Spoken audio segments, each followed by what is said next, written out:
Today's question comes from Rajeesh. From last few months, there are no PR, that's PageRank, updates from Google. Is Google removing the PageRank feature to avoid link trade that is very popular currently in the industry? Please guide us through the next Google's move regarding PageRank in the future.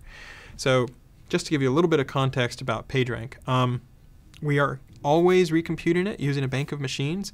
At any given time, we could take those PageRanks and we could export them as a snapshot and then start to show them in the Google Toolbar. To help avoid people getting a little obsessed or really worrying about, okay, what exactly is the PageRank of my page and hitting reload 5 times a day, what we'll do is roughly 3 or 4 times a year, we will export new PageRanks to the Google Toolbar. So within Google, they are, real floats or scalars. By the time they get to the toolbar, they're scaled between, say, 0 or empty all the way up to 10. So if you have a lot of PageRank. In general, that's the way that we keep people from trying to obsess too much, is we only export new PageRanks every 3 or 4 months.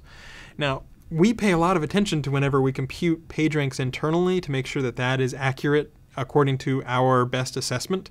But we tend not to worry as much about the export to the Google Toolbar. So it's almost as if that is a cron or an automated job that happens every few months, and people don't pay quite as much attention to that. We do have a few checks in place, so if a very high PageRank domain suddenly drops down to a very low PageRank, or if something looks really strange or quirky about the data, then that will trigger some checks so that people will do a little more investigation. But for the most part, we tend to worry about our own internal versions of PageRank, and the stuff that does the export, we tend not to pay quite as much attention to. So that's just a little bit of context about why PageRank updates sometimes take a while.